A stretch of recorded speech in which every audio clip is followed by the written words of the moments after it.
Get out of this house right now if you don't want a divorce. That's what my husband said all of a sudden. I was really surprised. He seemed very sure that I wouldn't want to divorce him if he said something like that. It made me feel like I had to talk to someone else about it. My name is Anna, and I work in an office. I'm 30 years old, and my husband James and I are almost celebrating our 5th wedding anniversary. We've been trying to have a baby, but it hasn't happened yet. My mother-in-law keeps asking when we'll have grandchildren, which stresses me out a lot. My father-in-law passed away a while ago, and my mother-in-law lives off the money he left behind. Her constant pressure about having grandchildren is really getting to me, maybe even making me feel like I'm going crazy. Even though James sees how stressed I am, he doesn't do anything to help. Lately, he's been taking his mom's side and blaming me for our problems. I used to really like him for being so kind when we were dating. But after we got married, he changed a lot. He didn't even ask me, he just decided we'd live near his parents' house. Almost every day when he's not at work, he wants me to go to his parents' house and do chores all day without any breaks. While I'm doing chores at my in-laws' house, they often go out or watch TV while laughing together. Once I got yelled at for making too much noise with a vacuum cleaner. After that, they told me not to use it and to clean with a broom and rag instead. Then my sister-in-law moved back in. She used to live nearby but had some problems and had to come back. Her coming back made things even harder for me. She has a 4-year-old daughter and wants me to make her lunch every day. When I say I can't because of my job, my mother-in-law gets mad and says, "Your sister-in-law is dealing with a divorce." My husband says, "Can't you help the family?" And my sister-in-law says, "It'll be good practice for when you have your own child." So I wake up at 4 a.m. every morning to make my niece's lunch and breakfast for my in-laws, then go back home to finish my chores and go to work. That's the tough routine I'm stuck in. And my husband doesn't help with anything at home. The only time I get to rest is during my work breaks. One day, my husband dropped a bombshell on me. "You should quit your job." I've talked to my mom and sister about it. You know she's having a hard time. Don't you understand? "No, I don't get it," I said. He snapped at me and went to take a bath. I couldn't see why my sister-in-law's divorce meant I should quit my job. My husband has a low-paying job, and there are times when I earn more than him. Does he think we can live on his salary alone? Neither my mother-in-law nor my sister-in-law work. I don't understand why they can't handle the housework. Feeling like I couldn't handle it anymore, I grabbed my car keys and drove to my childhood home, which is a bit far from where we live now. My parents had moved overseas, so the house was empty. I couldn't bring myself to talk to them about what was happening. Whenever things got tough, I come here. This place is full of happy memories. While I was lost in thought, my phone rang. It was my husband. "Hey, you're gone after I got out of the bath.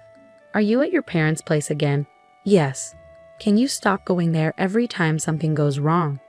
His words didn't make sense to me. "I'll be working from here for a while, and no, I won't go to your parents' house either. Just come back home now." Feeling defeated, I went back home. Later, I quit my job in the fashion industry. My coworkers thought I might be pregnant, but they didn't know what was really going on. I never had any free time. I had to manage the household all day long. Even when I got sick with a bad cold and high fever, no one seemed to care. I felt like I was just a servant in this house, to be honest. But one day, something surprising happened. Can you guess what? My sister-in-law was getting married again, and her fiancé was a big shot executive at a major company, making a lot of money. It was quite unexpected. My sister-in-law isn't exactly what you call beautiful, and her personality isn't the best. But hey, everyone has different tastes, and there are all kinds of people out there. The whole family was excited, talking about how she was marrying into wealth. My sister-in-law, all proud, showed me a photo of the guy. Him. As I looked at the photo, my husband said something unbelievable. "Because of this, Anna, your parents' house will become my sister's family place." Hold on. That house was left to me by my parents. It's not up to you to decide. The whole family has decided. You, who depends on my money, don't get a say in this.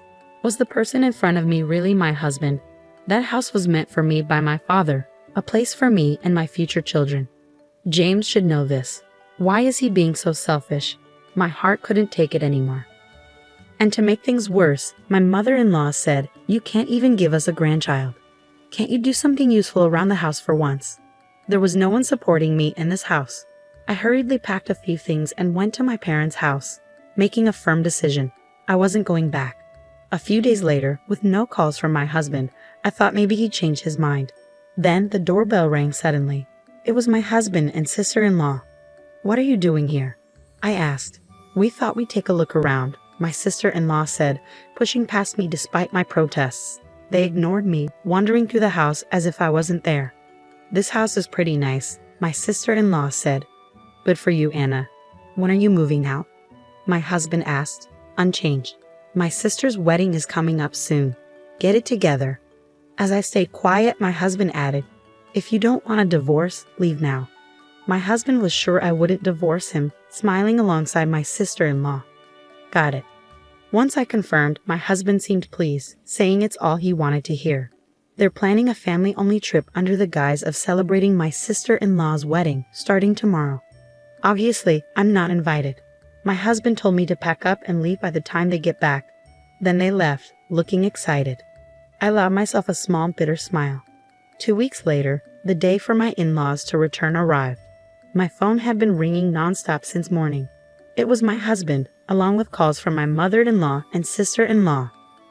Unable to ignore it any longer, I answered. "Hey, Anna. Where are you?" "I'm at home," I replied. "Liar. You're not at the apartment or your parents' place. And what's this about a for sale sign on the family house?" "Yeah, I put it up for sale." "What? Why?" "Well, after you all laughed, I thought about it. The house you're in now just seems so dirty. I like things to be clean. I'm divorcing you." "Don't mess with me," my husband yelled. That was going to be my line. "Let's talk to our lawyers from now on," I said firmly and hung up on him while he was still yelling. On the day my husband and sister-in-law returned, I had already contacted a friend of my father's who runs a real estate company. I didn't know much about selling houses, but he kindly guided me, and we made a pretty good deal. By the way, the apartment we were living in was in my name, since my husband couldn't pass the screening process. Since I had no intention of staying there anymore, I canceled the lease while they were away and sent all of my husband's belongings to his parents' house, with them paying for delivery. Even after that, I kept getting calls from my in-laws, which I completely ignored. I recorded all the awful messages they left on my voicemail. According to my lawyer, my husband was hesitant about the divorce, even though he'd said he wanted it. It seemed he didn't want to lose his maid. I thought it would be a tough fight, but then suddenly, my husband agreed to the divorce. My lawyer told me they all showed up at his office, saying they wanted to divorce me and to do it quickly.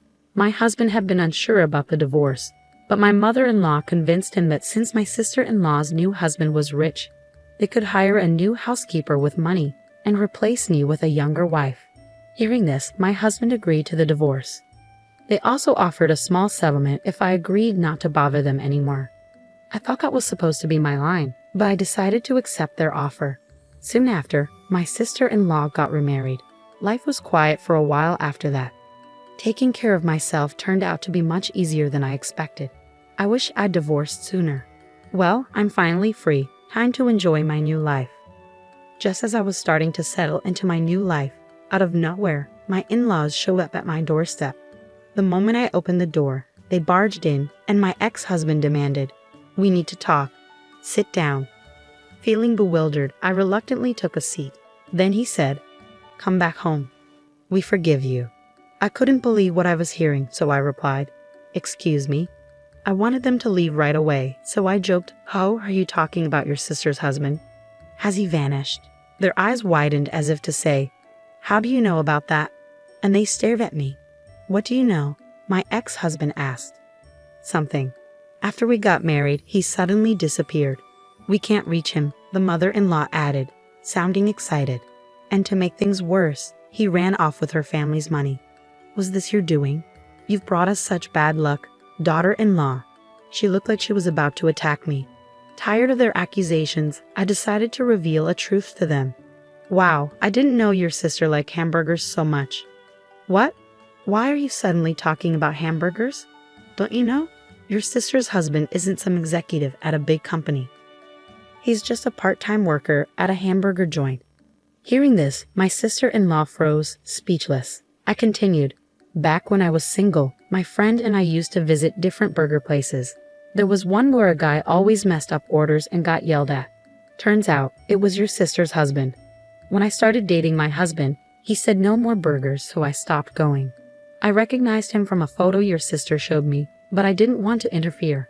When I showed her the burger joint's website for proof, she looked at her husband's picture there. By the way, I visited the shop recently, but he wasn't there anymore. He probably left town. That sounds like marriage fraud, doesn't it? That's what they call it. I'm sorry for your loss, the previously silent mother-in-law said. You knew, and you didn't tell us. We took care of you, who couldn't even have children for years. You owe us, she continued. Fed up with her unreasonable accusations, I decided to reveal another truth I've been keeping. Firstly, I'm not the reason we couldn't have kids. Maybe my ex-husband can fill you in on that. The mother-in-law looked at her son in shock, and he guiltily avoided eye contact. When we couldn't conceive after marriage, at the mother-in-law's insistence, we got tested.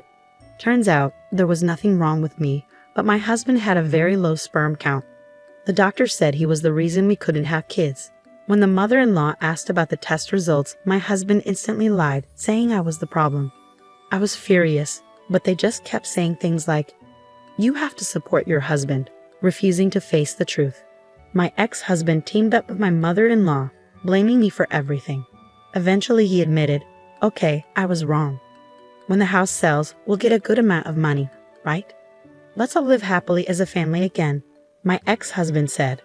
"Well, we've been through a lot, but let's get along from now on," my mother-in-law added. By the end of the day, I realized they probably came here today with the intention of getting their hands on my money.